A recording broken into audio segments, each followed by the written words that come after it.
Hello नमस्कार सुप्रभात दोस्तों, मैं सतीश पाल अपने परिवार सिलेक्शन गुरुजी यूट्यूब चैनल पर आपका हार्दिक स्वागत एवं अभिनंदन करते हैं।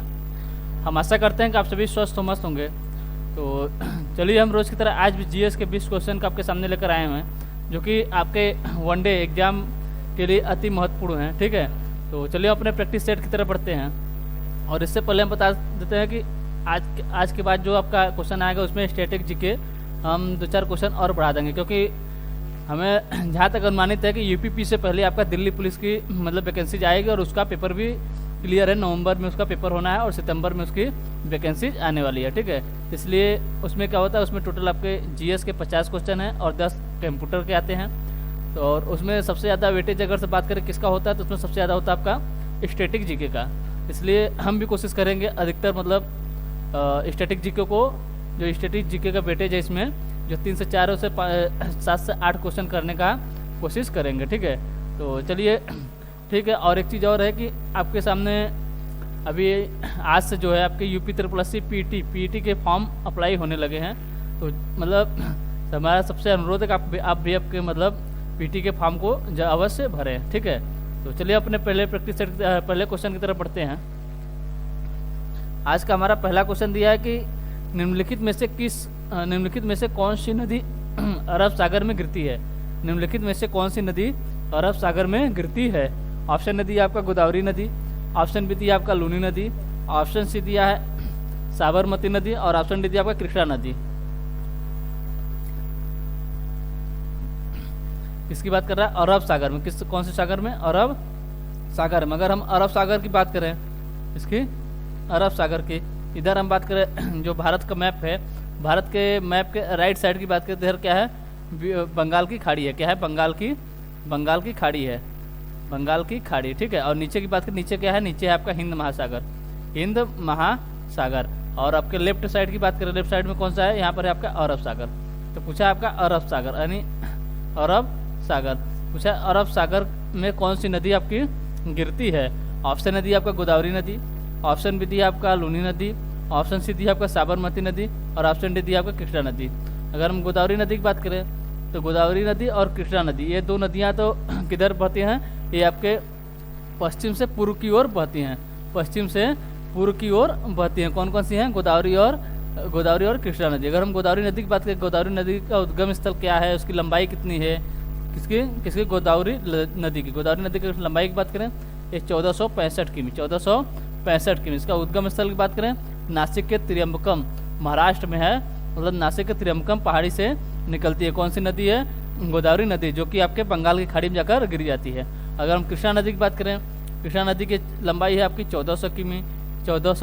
और ये कहाँ से निकलती है? तो निकलती है आपके महाराष्ट्र के महाबलेश्वर पहाड़ी से। महाराष्ट्र के महाबलेश्वर पहाड़ी से आपकी कृष्णा नदी निकलती है और ये भी आपके बंगाल की खाड़ी में जाकर गिरी जाती है। ठीक है, अगर हम लूनी नदी की बात करें, ये आपके पूर्व से पश्चिम की ओर बहती है। लेकिन ये आंसर हमारा इसलिए नहीं सही होगा क्योंकि लूनी नदी जो है ये अरब सागर नहीं पहुंच पाती है, कच्छ के रण में ही आपकी सूख जाती है। ठीक है, और इसलिए हमारा आंसर क्या हो जाएगा? साबरमती नदी। ये जो है आपके अरब सागर में गिरती है, अरब सागर में गिरती है। कौन सी नदी? साबरमती नदी। ठीक है, ये कहाँ से निकली है? ये राजस्थान के अरावली पर्वत से। कहाँ से? राजस्थान के अरावली पर्वत के। कहाँ से? राजस्थान के अरावली पर्वत से। किस जिले से? उदयपुर जिले से ये निकली है। ठीक है, अगर पूछे साबरमती नदी के तट पर कौन कौन से शहर हैं, साबरमती नदी के तट पर कौन कौन से शहर हैं, तो यहाँ पर है आपका एक गांधीनगर है और एक आपका अहमदाबाद। गांधीनगर और अहमदाबाद आपके किस नदी पर है? आपके साबरमती नदी पर हैं। ठीक है, ये कहाँ से निकलती है? तो आपके राजस्थान के अरावली पर्वत से। राजस्थान में जो अरावली पर्वत है, पूछा किस जिले में है, तो आपके किस जिले से? तो उदयपुर जिले से निकलती है। ठीक है, और लूनी नदी के उद्गम स्थल की बात कर लें, इसकी लूनी नदी का उद्गम स्थल भी आपके कहाँ है? राजस्थान में। राजस्थान के अजमेर जिले के नागा पहाड़ी या नाग पहाड़ी से निकलती है। कौन सी नदी?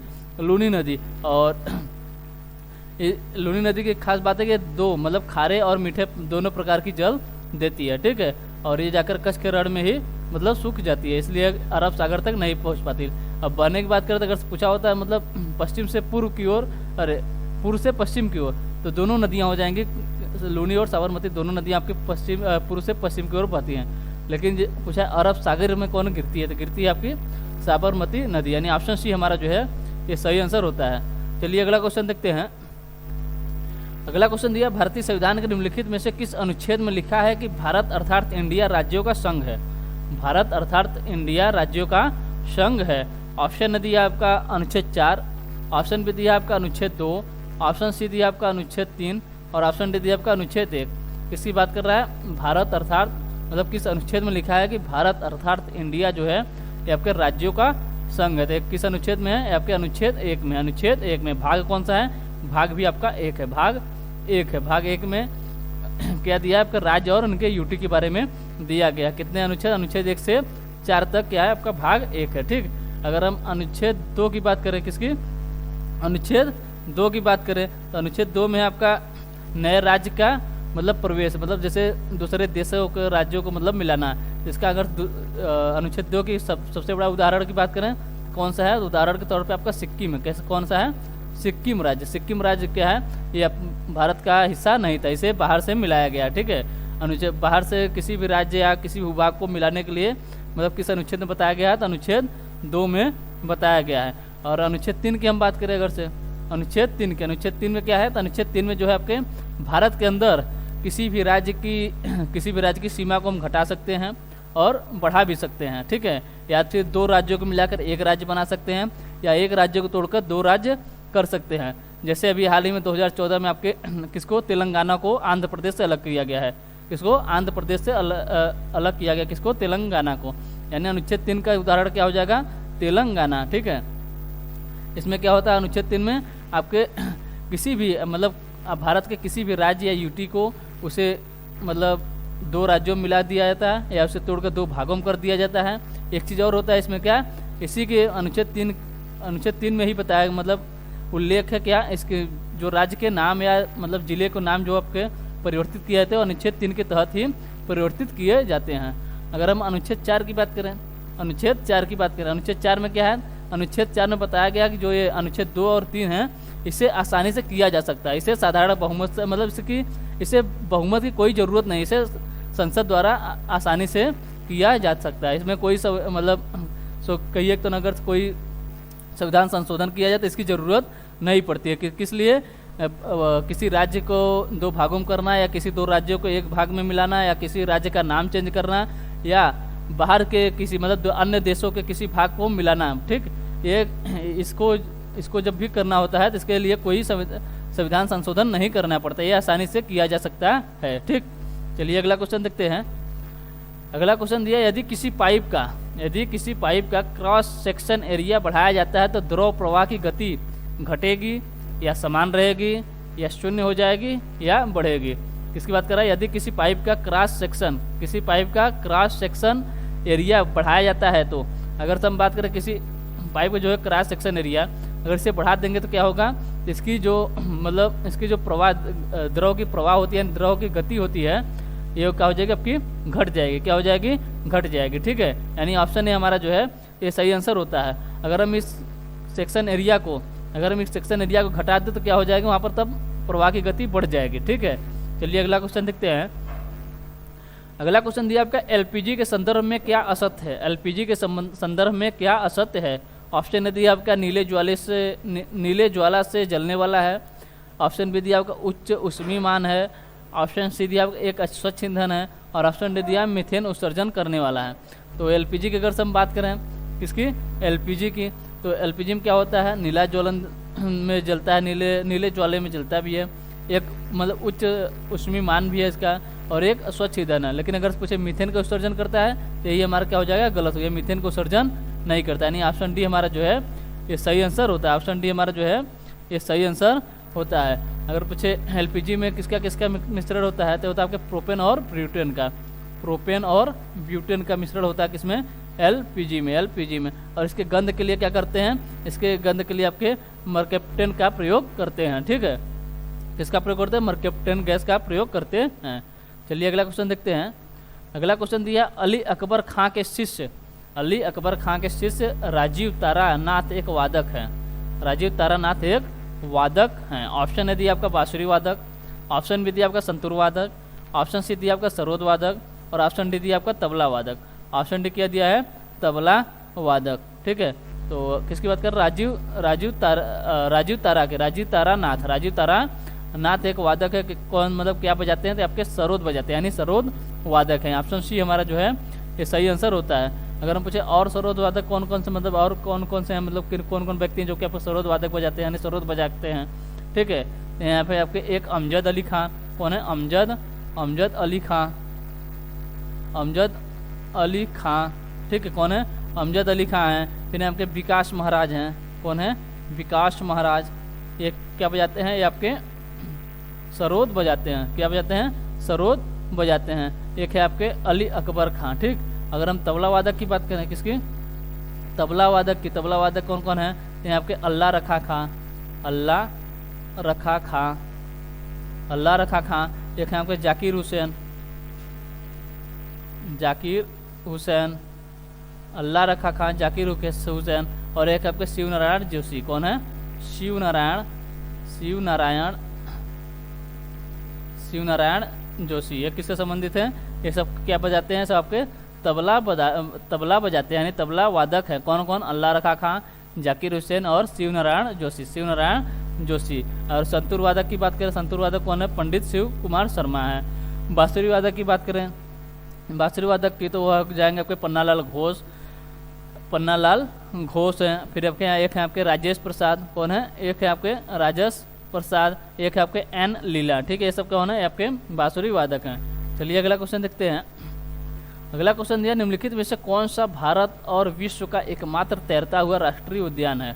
निम्नलिखित में से कौन सा भारत और विश्व का एकमात्र तैरता हुआ राष्ट्रीय उद्यान है? ऑप्शन ए दिया आपका गोगामाल राष्ट्रीय उद्यान, ऑप्शन बी दिया आपका नागरहोल राष्ट्रीय उद्यान, ऑप्शन सी दिया आपका केबुल लामजाओ राष्ट्रीय उद्यान, ऑप्शन डी दिया बालपक्रम राष्ट्रीय उद्यान। ऑप्शन डी क्या दिया है? बालपक्रम राष्ट्रीय उद्यान। तो किसकी बात कर रहा है? भारत या विश्व का एकमात्र तैरता हुआ राष्ट्रीय उद्यान कौन सा है? ये कौन सा है? ये आपके केबुल लामजाओ राष्ट्रीय उद्यान। कहाँ पर है? ये आपके कहाँ पर? मणिपुर में। कहाँ पर है? मणिपुर में। कौन सा है? केबुल लामजाओ राष्ट्रीय उद्यान। कहाँ है? आपके मणिपुर में। ठीक है, अगर हम ऑप्शन ए की बात करें, इसकी ऑप्शन ए की बात करें, क्या दिया है? गोगामाल राष्ट्रीय उद्यान। ये कहाँ पर है? आपके मध्य प्रदेश में। कहाँ पर है? मध्य प्रदेश में है। ठीक है, मध्य प्रदेश के अमरावती में। ठीक, कहाँ पर है? सॉरी, यहाँ महाराष्ट्र है। महाराष्ट्र के अमरावती में। कहाँ पर है? महाराष्ट्र के अमरावती में। अगर हम ऑप्शन बी की बात करें, क्या दिया है? नागरहोल राष्ट्रीय उद्यान। नागरहोल राष्ट्रीय उद्यान ये कहाँ पर है? ये आपके कर्नाटक में। कहाँ पर है? कर्नाटक में। कर्नाटक में कौन सा है? आपके नागरहोल राष्ट्रीय उद्यान है। और कौन सा है? नागरहोल है। एक आपका बन्नेर घट्टा है। बन्नेर घट्टा कहाँ पर है? आपके कर्नाटक में है। एक है आपका मुदुमलाई। क्या है? मुदुमलाई राष्ट्रीय उद्यान कहाँ? ये भी आपके कर्नाटक में है। ठीक है, अगर हम बालपक्रम की बात करें, बालपक्रम राष्ट्रीय उद्यान कहाँ है? तो आपके मेघालय में है। कहाँ पर है? मेघालय में क्या है? बालपक्रम है। और कौन सा है? और है आपका नोकरेक राष्ट्रीय उद्यान। और बालपक्रम राष्ट्रीय उद्यान कहाँ है? ये आपके मेघालय में है। केबुल लामजाओ राष्ट्रीय उद्यान मणिपुर में है। नागरहोल, बन्नेरघट्टा, मुदुमलाई ये कहाँ? आपके कर्नाटक में है। गोगामाल राष्ट्रीय उद्यान कहाँ है? आपके महाराष्ट्र के अमरावती में है। ठीक, चलिए अगला क्वेश्चन देखते हैं। अगला क्वेश्चन दिया है आपके, निम्नलिखित में से कौन सी पुस्तक मेगास्थनीज ने लिखी है? निम्नलिखित में से कौन सी पुस्तक मेगास्थनीज ने लिखी है? ऑप्शन ए दिया आपका हर्षचरित, ऑप्शन बी दिया आपका मालविकाग्निमित्रम, ऑप्शन सी दिया आपका विंडिका और ऑप्शन डी दिया याज्ञवल्क्य स्मृति। ठीक, तो अगर हम किसकी बात कर रहा था? कौन सी? किसकी? मेगास्थनीज की। किसकी? मेगास्थनीज की। ठीक है, तो मेगास्थनीज अगर था कौन? ये मेगास्थनीज था कौन? तो ये कौन था? ये आपके चंद्रगुप्त मौर्य का मतलब चंद्रगुप्त मौर्य का दरबार, मतलब इसके दरबार में एक संरक्षक के रूप में भेजा गया था। किसने भेजा था? सेल्यूकस निकेटर ने। किसके लिए? अपनी बहन की देखता के लिए। ठीक है, अपनी बहन की मतलब देखता, उसकी बहन से मतलब शादी हुई थी किसकी? चंद्रगुप्त मौर्य की। तो इन्होंने चंद्रगुप्त मौर्य को 4 राज्य भी मतलब उपहार में दिए थे, या दहेज में बोलिए, उसे दहेज में दिए थे। और साथ ही मेगास्थनीज को दूत के रूप में चंद्रगुप्त मौर्य के यहाँ भेजे थे। ठीक है, तो मेगास्थनीज की पुस्तक कौन सी है? तो आपकी इंडिका है। क्या है? इंडिका है। इंडिका में क्या लिखा है? तो इंडिका में पाटलिपुत्र की शासन यानी प्रशासन के बारे में लिखा गया है। किसके? इंडिका में क्या लिखा है? मेगस्थ पाटलिपुत्र के प्रशासन के बारे में इंडिका में लिखा गया है। अगर पूछे हर्षचरित किसकी पुस्तक है? हर्षचरित किसकी पुस्तक है? तो यह आपकी किसकी? ये आपकी बाण भट्ट की। किसकी है? बाण भट्ट की पुस्तक कौन सी है? ये आपकी हर्षचरित है। बाण भट्ट की पुस्तक हर्षचरित है। मालविकाग्नि मित्रम किसकी है? ये आपके कालिदास की है। किसकी है? कालिदास की किस पुस्तक कौन सी है? मालविकाग्नि मित्रम है। ठीक। अगर पूछे और कालिदास की कौन कौन सी पुस्तक हैं? कालिदास की और कौन सी पुस्तक हैं? देखिए आपके अभिज्ञान शाकुंतलम है। ठीक है। विक्रमोवर्षियम है। ठीक। एक है रघुवंशम है, और कुमार संभवम है, मेघदूत और ऋतु संहार, ये सब पुस्तकें किसकी हैं? आपके कवि कालिदास की हैं। ठीक। चलिए अगला क्वेश्चन देखते हैं। अगला क्वेश्चन दिया, इनमें से किसे मिल्क मैन ऑफ इंडिया कहा जाता है? इनमें से किसे मिल्क मैन ऑफ इंडिया कहा जाता है? ऑप्शन दिया आपका वर्गीस कुरियन, ऑप्शन बी दिया आपका MS स्वामीनाथन, ऑप्शन सी दिया आपका नॉर्मन बोरलॉग, ऑप्शन डी दिया मनोज कुमार। ऑप्शन डी क्या दिया है? मनोज कुमार। तो किसे मिल्क मैन ऑफ इंडिया किसे कहा जाता है? ये कहा जाता है आपके वर्गीस कुरियन को। एक मतलब क्यों इन्हें कहा जाता है? क्योंकि इन्हें ये कौन है? भारतीय श्वेत क्रांति के जनक हैं। कौन है? भारतीय श्वेत क्रांति के जनक कौन है? वर्गीस कुरियन। इसलिए इन्हें क्या कहा जाता है? मिल्क मैन ऑफ इंडिया के नाम से जाना जाता है। ठीक। यानी ऑप्शन ए हमारा जो है ये सही आंसर होता है। अगर हम MS स्वामीनाथन की बात करें तो ये कौन है? ये आपके हरित क्रांति के जनक है। कौन है? हरित क्रांति के जनक है। ठीक है। और अगर हम नॉर्मन बोरलॉग की बात करें तो ये कौन है? ये आपके विश्व में हरित क्रांति के जनक है। कौन है? विश्व में हरित क्रांति के जनक कौन है? तो आपके नॉर्मन बोरलॉग है। MS स्वामीनाथन भारत में हरित क्रांति के जनक माने जाते हैं, और Varghese Kurien milk man of India कहे जाते हैं। ठीक। चलिए अगला क्वेश्चन देखते हैं। अगला क्वेश्चन दिया, किस जिले में ऊँट अनुसंधान संस्थान स्थित है? किस जिले में ऊँट अनुसंधान संस्थान स्थित है? ऑप्शन ए दिया आपका जोधपुर, ऑप्शन बी दिया आपका बीकानेर, ऑप्शन सी दिया आपका बाड़मेर, और ऑप्शन डी दिया आपका जैसलमेर। ऑप्शन डी क्या दिया है? जैसलमेर। किस जिले में ऊँट अनुसंधान संस्थान स्थित है? ये आपके राजस्थान के बीकानेर में। कहाँ पर? राजस्थान के बीकानेर में। यानी ऑप्शन बी हमारा जो है ये सही आंसर होता है। चलिए अगला क्वेश्चन देखते हैं। अगला क्वेश्चन दिया, सबसे पुराना वेद डैश है? सबसे पुराना वेद डैश है? ऑप्शन ए दिया आपका सामवेद, ऑप्शन बी दिया आपका यजुर्वेद, ऑप्शन सी दिया आपका अथर्ववेद, और ऑप्शन डी दिया आपका ऋग्वेद। ऑप्शन डी क्या दिया है? ऋग्वेद। किसकी बात कर रहा है? सबसे पुराना वेद। सबसे पुराना वेद कौन सा है? तो ये आपका ऋग्वेद। कौन सा है? ऋग्वेद। यानी ऑप्शन डी हमारा जो है ये सही आंसर होता है। ऑप्शन डी हमारा जो है ये सही आंसर होता है। ठीक है। अगर हम पूछे ऋग्वेद में, ऋग्वेद में पूछे, ऋग्वेद में मतलब मंडल कितने हैं? तो टोटल आपके 7 मंडल। कितने हैं? 10 मंडल। टोटल आपके 10 मंडल हैं। 10 मंडल है किसमें? ऋग्वेद में। ऋग्वेद में कितने मंडल हैं? 10 मंडल हैं। और 1028 क्या हैं? सूक्त हैं। 1028 क्या हैं? सूक्त हैं। अगर पूछे ऋचाएँ कितनी हैं? ऋचाएँ कितनी हैं? 10,562 आपकी क्या है? ऋचाएँ हैं। 10,562 ऋचाएँ हैं। 1028 सूक्त हैं, और आपके 10 मंडल हैं। 10 मंडल हैं। ठीक है। अगर पूछे ऋग्वेद में गायत्री मंत्र का उल्लेख किस मंडल में है? मतलब पूछता है कि ऋग्वेद में गायत्री मंत्र का उल्लेख किस मंडल में है, तो आपके किस मंडल में हो जाएगा? आपका गायत्री मंत्र। किसकी? गायत्री मंत्र ना। गायत्री मंत्र किस मंडल में है? तो आपके किस मंडल में है? आपके तीसरे मंडल में। किस में है?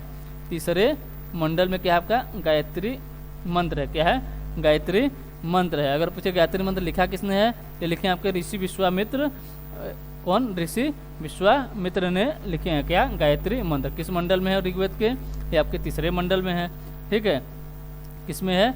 तीसरे मंडल में है। किसे समर्पित है? आपके भगवान सूर्य, मैंने सूर्य देवता गया, भगवान सूर्य को समर्पित है। किसे? भगवान सूर्य को समर्पित है। ठीक। चलिए अगला क्वेश्चन देखते हैं। अगला क्वेश्चन दिया, भारत अपनी अंतर्राष्ट्रीय सीमा सबसे कम किस देश के साथ साझा करता है? भारत जो है अपने अंतर्राष्ट्रीय सीमा किस देश के साथ सबसे कम साझा करता है?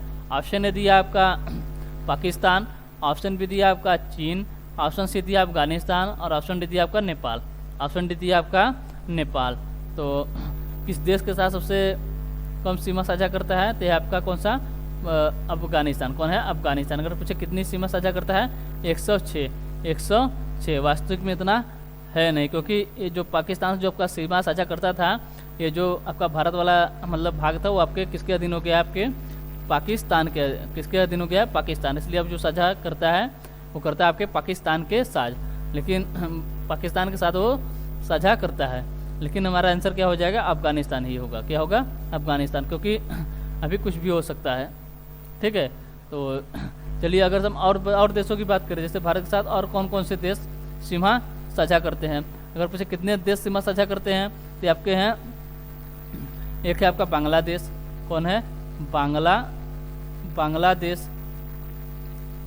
भारत के साथ कौन कौन से देश सीमा साझा करते हैं। अगर हम सबसे अधिक जो मतलब बॉर्डर के हिसाब से सबसे अधिक से कम की ओर देखें, तो पहले स्थान पर कौन सा आता है, बांग्लादेश। कितनी सीमा साझा करता है, 4096 किमी। 4096 किमी सबसे अधिक। अगर पूछे किस देश की सीमा भारत के साथ साझा होती है, तो होती है आपके बांग्लादेश की। किसकी, बांग्लादेश की। कितनी सीमा है, 4096 किमी। इसके बाद कौन आ जाता है, इसके बाद है आपका चीन। दूसरे स्थान पर कौन है, चीन। चीन की सीमा कितनी है, मतलब कितनी भारत के साथ लगती है, 3488 किमी। 3488 किमी। ठीक है, और इसके बाद है आपका पाकिस्तान। कौन है, पाकिस्तान। इसकी सीमा अगर पूछे भारत के साथ कितनी लगती है, ये लगती है 3323 किमी। 3323 किमी पाकिस्तान की सीमा आपके भारत के साथ साझा करती है। इसके बाद आता है आपका नेपाल। इसके बाद कौन सा आता है, नेपाल। इसकी सीमा कितनी है, 1751 किमी। भारत के साथ कितनी लगती है, 1751 किमी। इसी के बाद आता है आपका म्यांमार। कौन सा है, म्यांमार। ठीक है, इसकी सीमा कितनी है, इसकी सीमा है 1643 किमी। 1643 किमी। म्यांमार के बाद कौन सा देश आता है, यह आता है आपका भूटान। क्या, भूटान। भूटान की सीमा कितनी लगती है, जबकि 699 किमी, लगभग 700 किमी। लगभग 700 किमी यानी 699 किमी। ठीक है, और लास्ट में कौन आता है, लास्ट में आपका अफगानिस्तान आता है, और इसकी सीमा कितनी लगती है, ये आपके 106 किमी। 106 किमी। ठीक है, पहला है आपका बांग्लादेश, दूसरा चीन, तीसरा पाकिस्तान, चौथा नेपाल, पांचवा म्यांमार, छठा भूटान और सातवां अफगानिस्तान। यानी भारत का कितने राज्यों कितने देशों की सीमा साझा होती है, तो आपके 7 देशों की सीमा साझा होती है। ठीक, चलिए अगला क्वेश्चन देखते हैं। अगला क्वेश्चन दिया आरबीआई। आरबीआई का प्रतीक चिन्ह क्या है, आरबीआई का प्रतीक चिन्ह क्या है। ऑप्शन ए दिया आपका पिरामिड और एक ईगल। ऑप्शन बी दिया आपका अशोक स्तंभ। ऑप्शन सी दिया आपका एक ताड़ के पेड़ के सामने बंगाल टाइगर। और ऑप्शन डी दिया आपका रक्षात्मक अवस्था में बैठा हुआ कुत्ता। बैठा हुआ कुत्ता। तो किसकी बात करें, आरबीआई की। किसकी, आरबीआई की। ठीक है, आरबीआई का प्रतीक क्या है, तो अगर प्रतीक की बात करें तो क्या है, ये आपका एक ताड़ के पेड़ के सामने बंगाल टाइगर। एक ताड़ के पेड़ के सामने बंगाल टाइगर, यानी ऑप्शन सी हमारा जो है ये सही आंसर होता है। अगर पूछिए ये चिन्ह कहाँ से लिया गया है, तो ये चिन्ह लिया गया था आपके ईस्ट इंडिया कंपनी से। ईस्ट इंडिया कंपनी से। उसके भी प्रतीक चिन्ह में क्या था, एक ताड़ के सामने बैठा बंगाल टाइगर था। एक ताड़ के पेड़ के सामने क्या था, बंगाल टाइगर। किसमें, ईस्ट इंडिया कंपनी के प्रतीक चिन्ह में। और वहीं से लिया गया आपका आरबीआई का प्रतीक चिन्ह। क्या है, एक ताड़ के सामने बंगाल टाइगर। ठीक, अगर हम आरबीआई की बात कर लें, किसकी, आरबीआई की। इसकी स्थापना कब हुई थी, इसकी स्थापना कब हुई थी, आरबीआई की स्थापना कब हुई थी, आरबीआई की स्थापना कब हुई थी, ये हुई थी आपके 1935 में। कब हुई थी, 1935 में। अधिनियम कब का था, अधिनियम था आपका 1934 का। इसका राष्ट्रीयकरण कब हुआ था, इसका राष्ट्रीयकरण कब हुआ था, इसका राष्ट्रीय कब हुआ था, हुआ था आपका 1949 में। 1949 में, 1935 में स्थापना होती है, 1934 के अधिनियम से। राष्ट्रीयकरण 1949 में। अगर पूछे मुख्यालय कहाँ है, हेड क्वार्टर कहाँ पर है, ये है आपके मुंबई में। कहाँ पर है, मुंबई में। इसके पहले कहाँ थी, तो इसके पहले थी आपके कोलकाता में। ठीक, वर्तमान में अध्यक्ष कौन है, वर्तमान में अध्यक्ष कौन है, तो ये आपके शक्तिकांत दास जी हैं। कौन है, शक्तिकांत दास हैं। शक्तिकांत दास वर्तमान में अध्यक्ष है। किस नंबर के हैं, तो आपके 25वें नंबर के। किस नंबर के हैं, 25वें नंबर के। अगर पूछे 24वें नंबर के अध्यक्ष कौन थे, 24वें नंबर के अध्यक्ष कौन थे, तो वे कौन थे आपके उर्जित पटेल। उर्जित पटेल, उर्जित पटेल आपके 24वें नंबर के अध्यक्ष थे। अगर पूछे 23वें नंबर के अध्यक्ष कौन थे, 23वें नंबर के अध्यक्ष कौन थे, ये थे आपके रघुराम राजन। कौन थे, रघुराम राजन। रघुराम राजन आपके 23वें नंबर गवर्नर थे। 24वें नंबर गवर्नर थे आपके उर्जित पटेल। 25वें नंबर के वर्तमान में कौन, शक्तिकांत दास।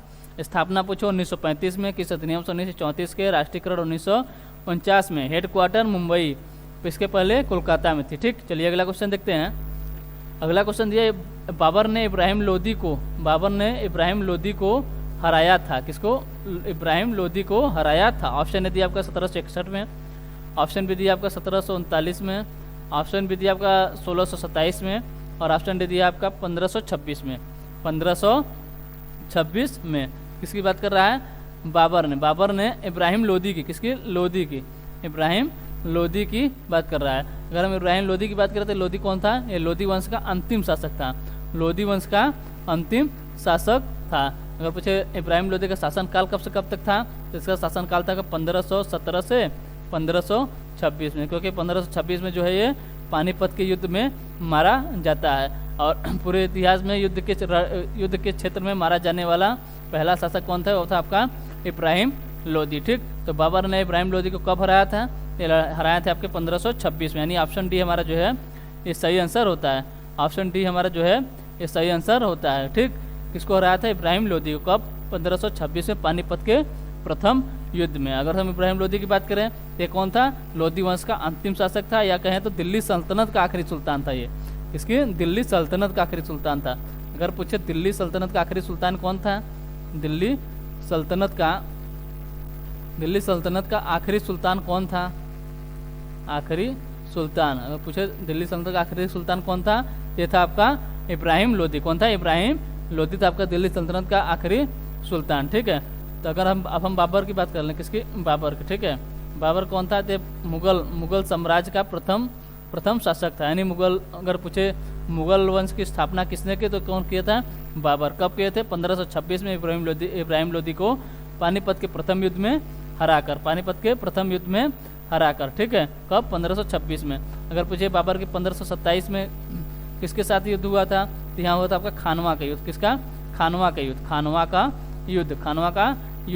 था? कब हुआ था? हुआ था 1527 में। किसके साथ? बाबर और राणा सांगा के साथ। बाबर और राणा सांगा के साथ। इसमें किसकी विजय हुई? इसमें आपके बाबर की विजय हुई।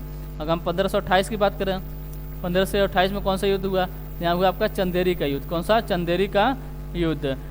ये किसके साथ हुआ था? तो हुआ था आपके मेदिनी राय के बीच। बाबर और मेदिनी राय के बीच हुआ था कौन सा? चंदेरी का युद्ध। इसमें भी किसने जीता? इसमें भी आपके बाबर ने जीता था। अगर हम 1529 की बात करें, किसकी? 1529 की बात करें, ये हुआ था आपका घाघरा का युद्ध। कौन सा? घाघरा का युद्ध। किसके बीच हुआ था? ये बाबर और अफगानों के बीच हुआ था। अफगान की तरफ से कौन कौन थे? ये थे आपके महमूद लोदी और शेरशाह सूरी, और इसके साथ ही आपकी नुसरत खां, यानी अफगान के बीच हुआ था। अफगान की तरफ से कौन थे? महमूद लोदी, शेरशाह सूरी और नुसरत खां। ठीक, ये तीन आपके अफगान की तरफ से थे। इसमें भी कौन जीता? इसमें भी आपके बाबर ने ही जीता। ठीक है, और 1530 में इसकी क्या होगी? 1530 में इसकी मृत्यु हो जाती है। 1530 में इसकी मृत्यु हो जाती है। तो अब यहीं से इसका एक ट्रिक बन जाता है। किसका? मतलब बाबर के सभी युद्धों का। ठीक है, 1526 से लेके 1527। 1526 में आपका पानीपत का प्रथम युद्ध था। तो कहा जाता है कि बाबर जो था वो 1526 में पानी पिया, और 27 में खाना खाया, 28 में आपका चल दिया, और 29 में घर गया, और 30 में क्या होगा? मर गया। यानी पानी पिया, खाना खाया, चल दिया, घर गया और मर गया।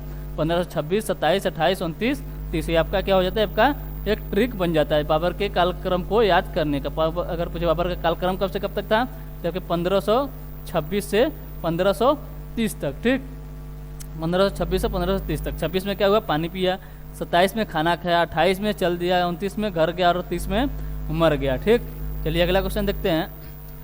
अगला क्वेश्चन दिया आपका, भारत के इनमें से किस राज्य में यूरेनियम का सबसे बड़ा भंडार है? भारत के इनमें से किस राज्य में यूरेनियम का सबसे बड़ा भंडार मौजूद है?